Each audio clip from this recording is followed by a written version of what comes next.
Então, hoje vamos começar a ver o sistema endócrino. Então, dividimos em dois o sistema endócrino, hipófise, tireoide e paratireoide. Na outra, nós deixamos as glândulas adrenais e a ilhota de Langerhans dentro do pâncreas. Então, ficou faltando um pâncreas na parte digestória, porque jogamos, em virtude da presença da ilhota de Langerhans, na parte do sistema endócrino. Então, no sistema endócrino 2, nós vamos falar do pâncreas exócrino e do pâncreas endócrino. A hipófise, durante muito tempo, foi considerada o maestro do sistema endócrino. Então, os pesquisadores achavam que a hipófise comandava todas as glândulas endócrinas do organismo. A importância dela é tão grande que, anatomicamente, a hipófise, que é uma glândula pequena, ela mede em torno de 1,5 por 1,5 centímetro, é uma glândula muito pequena. Ela é colocada no interior do osso esfenoide, num local denominado de cela túrcica, porque lembra a cela de um cavalo turco, que a parte anterior e posterior é elevada. Então, essa depressão do osso esfenoide é denominada de cela túrcica. Além disso, a célula túrcica ela é revestida pela dura mater. Então, a dura mater faz um coxim para assentar a glândula hipófise e faz um diafragma protegendo a glândula. Então, observe o contato dessa hipófise com a base do cérebro. Então, existe uma porção que nós denominamos de talo hipofisário, né? Que é essa porção aqui da haste que conecta o unifundíbulo, que conecta a glândula à base do cérebro.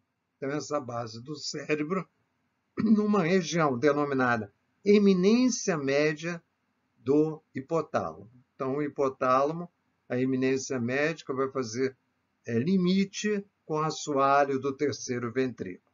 Essa posição aqui da glândula hipófise com a base do cérebro é importantíssima. Então, se nós acompanharmos aqui, nós veremos que essa estrutura da hipófise é dividida em duas partes. Uma parte que eu denomino lobo posterior da hipófise, que é denominada de neurohipófise. Então, essa neurohipófise ela tem uma origem nervosa. E o lobo anterior, que eu denomino de adenohipófise. Essa adenohipófise tem uma origem diferente. Ela se origina do teto da boca primitiva.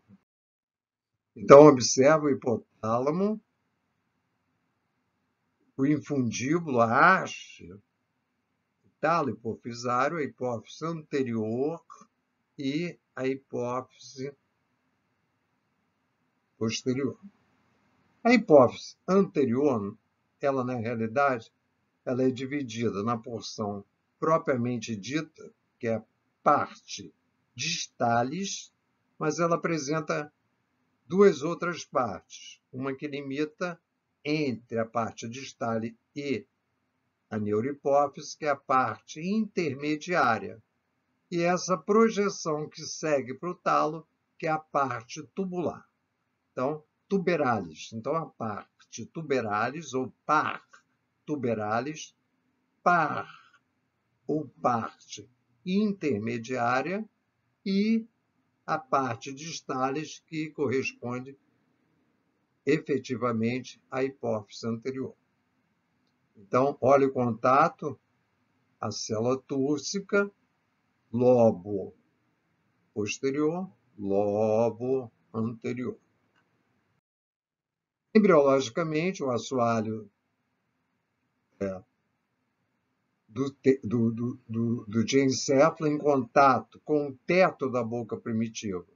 Então, os dois vão se fundir e, em um dado momento, o mesênquima penetra para separar. Ao separar essa projeção aqui, que fica em contato com o teto, com o assoalho da base do cérebro, ele vai formar uma projeção denominada de bolsa de Rhatke. À medida que o mesênquima penetra, o teto da cavidade oral ele se mantém agora fundido, íntegro, e aquela porção da bolsa de Rhatke, essa porção ectodérmica, que pertencia primitivamente ao teto da boca primitiva, ele se mantém acolado à base do cérebro e vai dar origem, então, à parte distalis.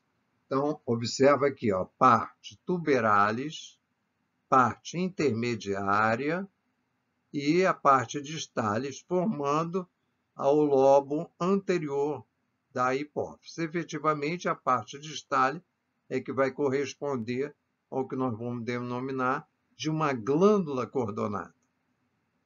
O lobo posterior, ele, origem nervosa.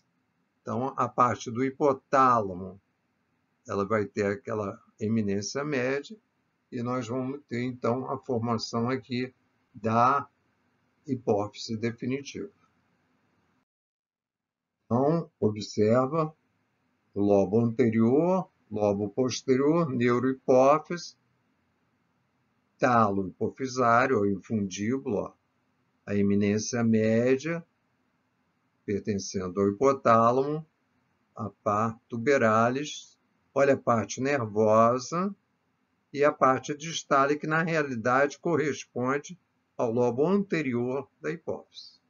Então, a parte tuberalis e a parte intermediária, elas quase não têm significado. O que funciona, o que corresponde à glândula cordonada seria essa parte distal. Então, é o que nós chamamos de lobo anterior da hipófise. O lobo posterior, esse sim, origem inteiramente nervosa. O hipotálamo, ele tem uma importância, essa porção da eminência média do hipotálamo, porque nele se situam neurônios cujo pericárdio, cujo corpo celular, eles se unem para formar o que se chama de núcleo. Então, quando um determinado neurônio ele trabalha em conjunto com outro neurônio, ele vai constituir um núcleo. A neurohipófise, ela é uma estrutura em que o núcleo situado no hipotálamo, que produz um hormônio denominado ocitocina, esses neurônios que produzem ocitocina, eles formam um núcleo, que é denominado núcleo paraventricular. O prolongamento citoplasmático desse núcleo segue em direção à neurohipófise. Então, esses axônios aqui, eles vão seguir para formar a neurohipófise, associado a um outro núcleo, a um outro conjunto de pericários de neurônios que vão constituir o núcleo supraóptico. Esse núcleo supraóptico, ele vai produzir um hormônio antidiurético. Então, o núcleo paraventricular produz ocitocina, que ajuda a contração da musculatura lisa do útero durante o parto, e o núcleo supraóptico, esse conjunto de neurônios, vão sintetizar o hormônio antidiurético, vai ser responsável pela absorção de água em nível de tubo contorcido distal e tubo coletor. Observe que o axônio dos núcleos supraópticos também são longos e vão em direção à neurohipófise. Então, os axônios desses neurônios, eles vão constituir a neurohipófise.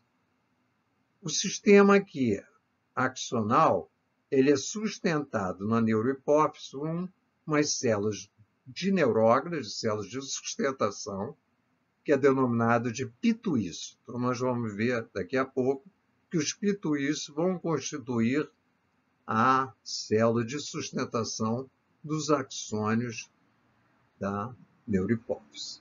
Então, observa, ocitocina e ADH, hormônio antidiurético, são sintetizados por neurônios situados na eminência média do hipotálamo.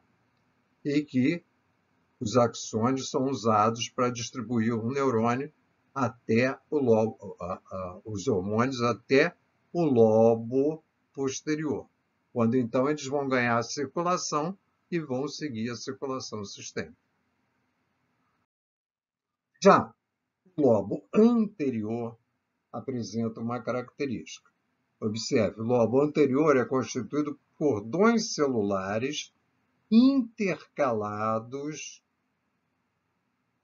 por vasos sanguíneos. Então, esses cordões celulares intercalados por vasos sanguíneos constituem uma glândula cordonada. E essa glândula cordonada, ela sintetiza uma série de hormônios, essas células que compõem a glândula cordonada, ela sintetiza uma série de hormônios que vai agir em outras glândulas endócrinas. Então, a célula-alvo vai estar em outra glândula endócrina. Então, pensava-se que a adenohipófise comandava o sistema endócrino. Então, ela vai produzir hormônios que estimulam o aumento da glândula e a função de uma segunda glândula endócrina. Mas viu-se depois que, na realidade, essas células coordenadas da adenohipófise estavam sob a ação do hipotálamo. Por quê? O hipotálamo, à semelhança da neurohipófise, ele possui um conjunto de neurônios que sintetizam hormônios. Então, para cada hormônio produzido na adenohipófise, eu tenho um conjunto de neurônios constituindo núcleos que produzem um hormônio que vai estimular ou inibir a produção do hormônio hipofisado. Então, na realidade, o maestro da glândula endócrina, das glândulas endócrinas, é o hipotálamo. Então, o hipotálamo produz um hormônio estimulante, na sua grande maioria, ou estimulador, que tem um correspondente na adenohipófise. Então, esse hormônio hipotalâmico age sobre uma célula da adenohipófise para ela produzir o seu hormônio que influencia uma segunda glândula, que então é considerada uma glândula-alvo.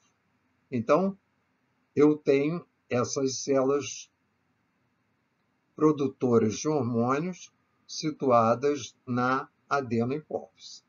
Então, se verificou que essas células produzem de 6 a 7 hormônios que estimulam uma determinada glândula secundária no organismo. Então, o hipotálamo produz um hormônio que vai agir sobre o lobo anterior da hipófise. Então, um hormônio que vai agir sobre a glândula tireoide, um hormônio estimulante da glândula tireoide, hormônio hipotalâmico liberador do hormônio tiroidiano. Um hormônio que vai ser liberador do hormônio prolactina. Um hormônio liberador do hormônio gonadotrófico. Um hormônio liberador do hormônio do gonadotrofino. Então, para cada célula produtora na adenohipófise, eu tenho um hormônio hipotalâmico correspondente em um núcleo. Então, eu tenho núcleos que produzem hormônio liberador do hormônio tiroidiano, eu tenho um núcleo que produz um hormônio liberador de prolactina e assim sucessivamente. Então, esses hormônios eles vão ser liberados e vão agir da adenohipófise e vão agir sobre uma glândula secundária. Então, vou ter um hormônio estimulador de gonadotrófico, um hormônio estimulador da tireoide, um hormônio estimulador do córtex suprarrenal, um hormônio estimulador do crescimento e um hormônio inibidor de prolactina. Então, essas células todas da adenohipófise vão ter um correspondente, também um hormônio estimulante ou inibidor hipotalâmico. Então, para cada hormônio em uma célula da glândula coordenada adenohipófise, eu tenho um correspondente hipotalâmico. Então, aqui um resumo. A adenohipófise é uma glândula coordenada e eu aplicando a hematoxilina e eosina, ou seja, o corante ácido, que é a eosina, ela tem uma tonalidade rosa, e um corante que funciona como uma base, que é uma tonalidade azulada, que é a hematoxilina. Então, esse método de coloração convencional é denominado HE. Quando eu faço naquela glândula coordenada, algumas células não se coram. Então, eu denomino de células cromófobas. Ao passo que algumas outras células elas se coram e eu chamo essas células que se coram de cromófilas. Então, nos cordões celulares, algumas não se coram, ao passo que outras se coram. As que não se coram provavelmente não estão produzindo hormônio, ao passo que as que se coram estão produzindo hormônios. Então, no HE, eu distingo dois tipos. As que se coram intensamente pela eosina, eu denomino células acidófilas, cromófilas acidófilas. E as células que se coram pela hematoxilina e que eu denomino células cromófilas basófilas. Então, eu tenho as células acidófilas e as células basófilas. Quando eles compararam, os pesquisadores no início, compararam um tumor de células acidófilas com a sintomatologia apresentada, eles viram que esse tumor a patologia apresentada era por um hormônio do crescimento. E a patologia apresentada por uma proliferação de células que estimulavam a lactação. Então, baseado na patologia apresentada com a célula observada microscopicamente, eu fui classificando os tipos de células produtoras dos hormônios. Então, as células acidófilas elas foram classificadas em dois tipos. Somatotróficas, produtoras de hormônio do crescimento, a sigla aqui mantida no inglês, e as células mamotróficas, produtoras de prolactina. Então, as células cromófilas acidófilas, elas podem ser somatotróficas e mamotróficas. E nos métodos tintoriais, primitivamente, você poderia fazer uma distinção das somatotróficas com mamotróficas usando dois tipos de corante. Um denominado orange G, em que as células somatotróficas se coram numa tonalidade amarelada. Enquanto que, se eu usasse um corante denominado eritrosina, eu corava as células cromófilas acidófilas em vermelho. Então, essas células que se coram pela eritrosina se verificou serem células mamotróficas. Então, as acidófilas podem ser subdivididas em somatotróficas e mamotróficas. Já as basófilas são células cujo produto hormonal são glicoproteínas. Então, possui um ramo glicídico. E com isso, eu utilizando o PAS, que é um periódico ácido de Schiff, um corante que cora os ramos glicídicos, eu poderia verificar, associado à aldeído tionina, eu poderia verificar se os grânulos dessas células basófilas tinham distinção ao utilizar os dois corantes. Então, a princípio, as basófilas, se verificou que elas seriam células produtoras do hormônio estimulante da tireoide, eu denominava células tireotróficas. As células produtoras, aqui FSH, estimulante do folículo, e hormônio luteinizante, seriam as células gonadotróficas. E as células produtoras do hormônio estimulante do córtex da adrenal seriam as células adrenocorticotróficas. Então, as células basófilas seriam tireotróficas, gonadotróficas, produz LH e FSH, adrenocorticotrófico, produtor ACTH. Como é que eu distinguiria nos métodos tintoriais esses três células basófilas?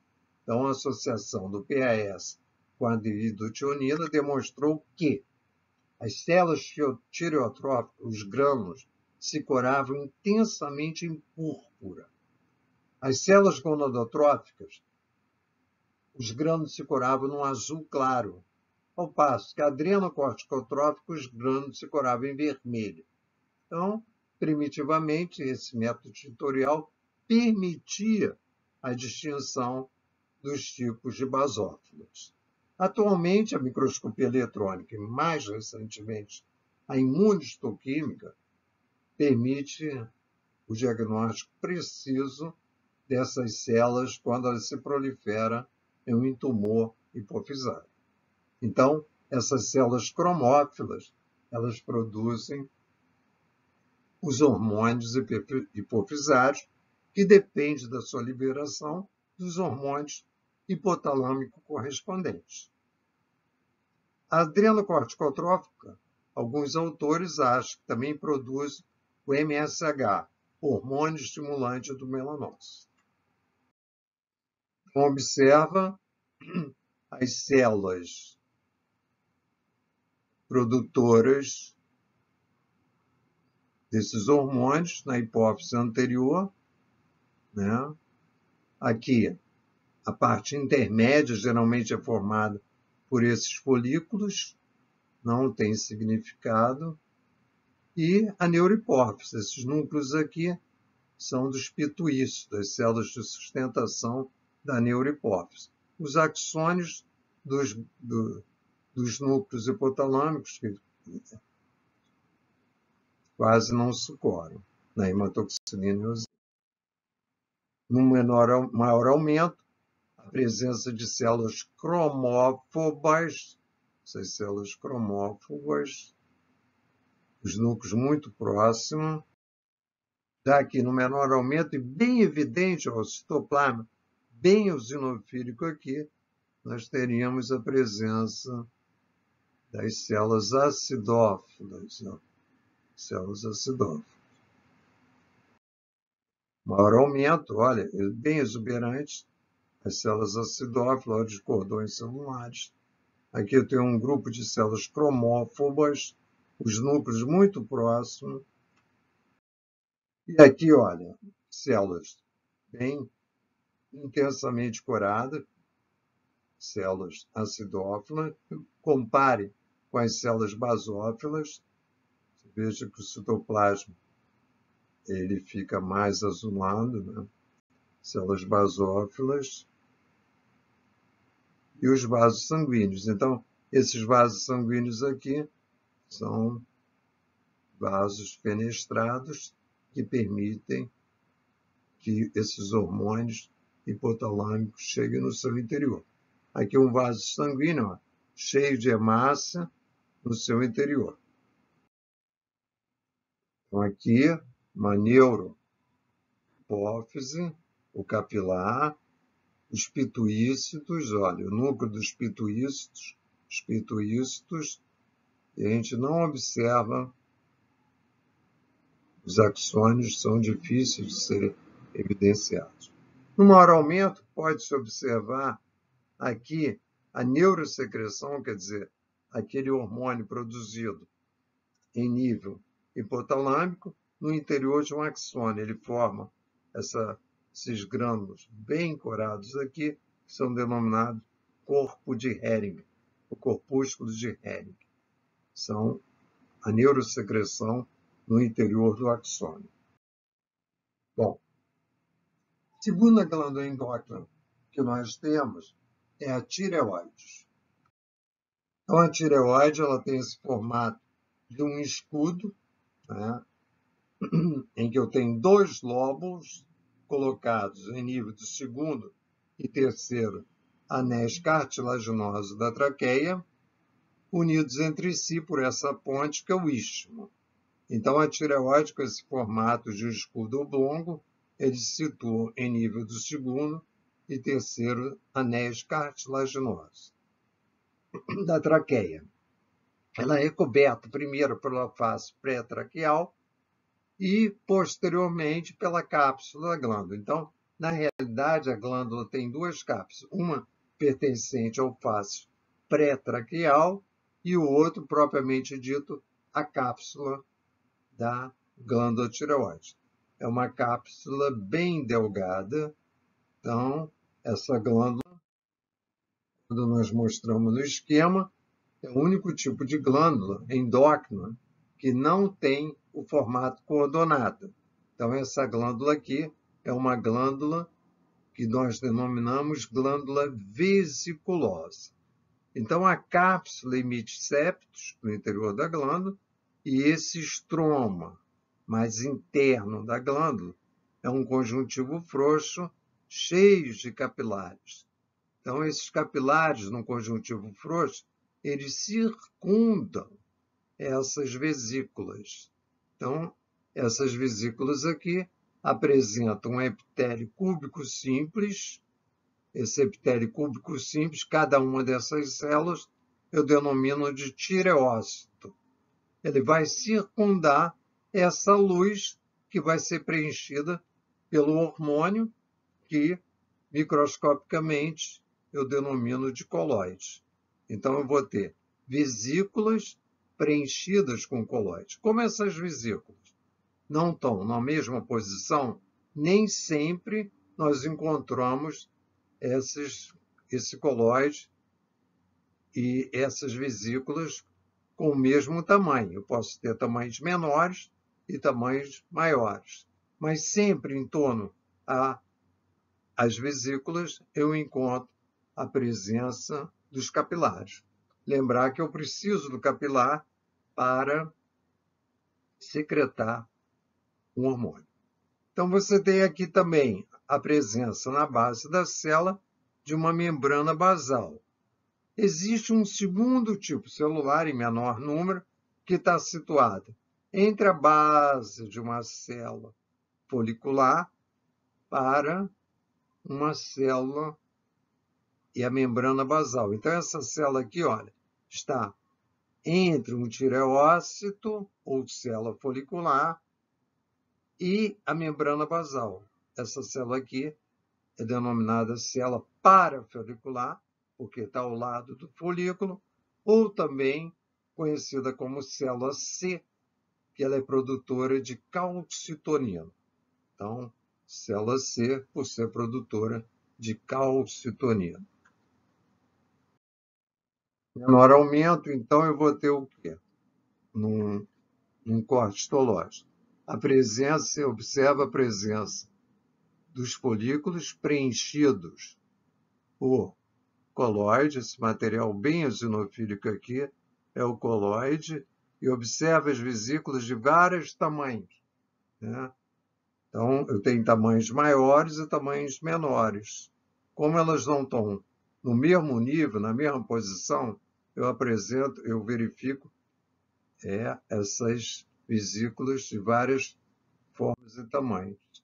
Observa aqui o epitélio cúbico, núcleo bem marcado, a presença do capilar aqui com a hemácia no seu interior, e aqui a gente já observa a degradação do colóide. Então, esse colóide nada mais é do que um hormônio tiroidiano estocado no interior do vesículo. Então, as células foliculares, ou epitélio cúbico simples, ou tireócito, ele vai produzir o hormônio e vai armazenar no interior dessas vesículas.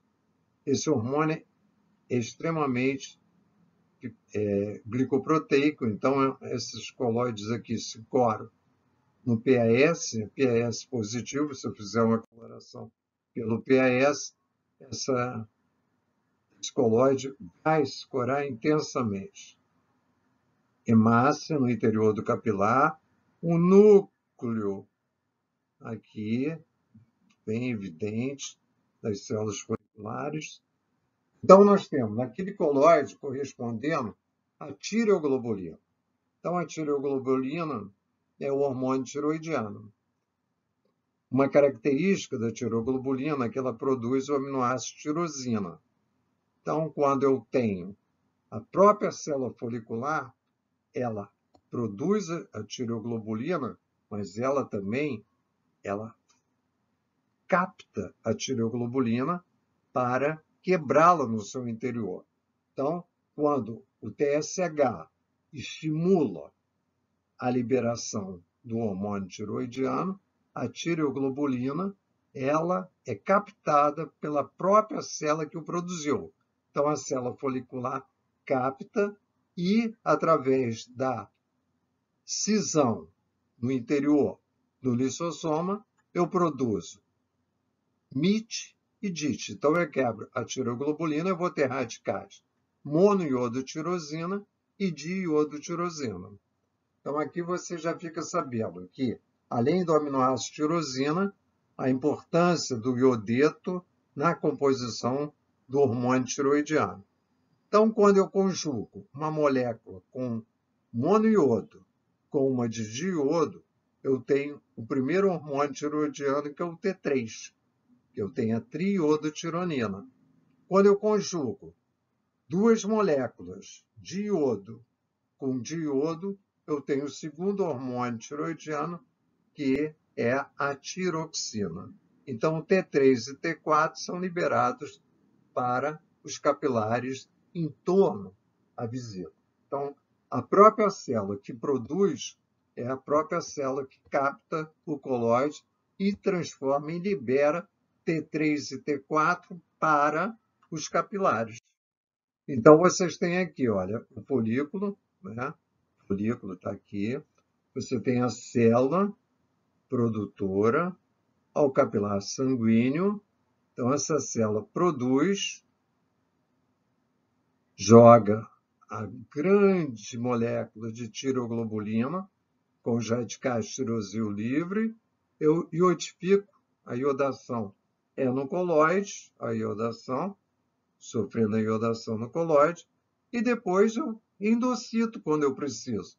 Quando a célula, sob o estímulo TSH, ela endocita, libera as moléculas, fragmenta e eu faço a conjugação, formando tiroxina e triiodotironina, que é o hormônio livre.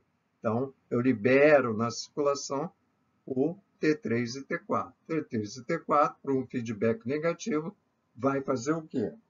Inibir TSH na hipófise anterior e o hormônio hipotalâmico de TSH inibe o hipotalâmico. Então, aqui, colóide, num PAS, as células de revestimento, e aqui a gente observa um conjunto, olha, de células que parecem ser células parafoliculares. Olha, menor, folículo tiroidiano, né? Olha aqui a célula parafolicular, ela tem um citoplasma mais claro, elas são difíceis de visualização, né? A fragmentação do colóide, olha, a célula vai fragmentar o colóide e você então tem a tireoglobulina no colóide. Paratireoide. Paratireoide é uma glândula minúscula. Ela deve ter em torno de meio centímetro. São um número de 4. Então, observe que no polo superior da tireoide, você tem de um lado e de outro as paratireoides superiores e as paratireoides inferiores no polo inferior. Então, são glândulas também cordonadas, glândulas muito pequenas, são glândulas cordonadas. Então, compara a paratireoide com a tireoide. Então, elas estão próximas. São glândulas muito pequenas. Então, uma glândula coordonada, uma cápsula de tecido conjuntivo, muito delgada, tá? E os cordões de células são formados por células chamadas de células principais. Então, essas células principais, elas produzem o PTH, hormônio da paratireoide. Durante a puberdade surge um segundo tipo de célula, que são denominadas oxifílicas. Essas células oxifílicas geralmente se situam próximo à cápsula. Os cordões da paratireoide apresentam uma característica. As células são muito, o citoplasma é bem diminuto, então cabem mais células nos cordões. Se observa muito o núcleo, um núcleo próximo ao outro. Então, a característica da presença de um núcleo, um próximo ao outro, é muito frequente nesses cordões da paratireoide. Aqui você observa as células principais, o núcleo realça o citoplasma, muito escasso. Olha como eu tenho muitos núcleos num cordão, ó. Um cordão com várias células, né? Porque eu evidencio mais o núcleo do que o citoplasma. Aqui seria o capilar. E as células oxifílicas, olha. Essas células oxifílicas, ninguém sabe qual a função, elas aparecem próximo à puberdade. Tá? Conjunto de células oxifílicas. Então, essas células principais, elas vão ser responsáveis pela síntese do paratormônio. Quando o nível sanguíneo de cálcio estiver baixo, eu libero o paratormônio, então, o sangue passando por aqui, numa hipocalcemia, o paratormônio é liberado, estimula o osteoclasto a reabsorver o osso, aumenta o nível sanguíneo de cálcio, e aí aquela célula parafolicular da tireoide produz calcitonina, que auxilia a diminuição do nível sanguíneo de cálcio. Então, é uma glândula cordonada minúscula e, às vezes, muito difícil de ser visualizada ao microscópio. Então, observam a célula parafolicular, mais uma vez, para lembrar que, apesar da célula parafolicular se situar em nível tiroidiano, ela tem a função em conjunto com a paratireoide. Então, esse grupo aqui de células, o citoplasma bem claro, próximo ao folículo tiroidiano, são as células parafoliculares. Elas vão trabalhar em conjunto com as células, da paratireoide, produtoras de paratormônio. Então, nós vamos ficar por aqui e na próxima aula veremos as demais glândulas endócrinas.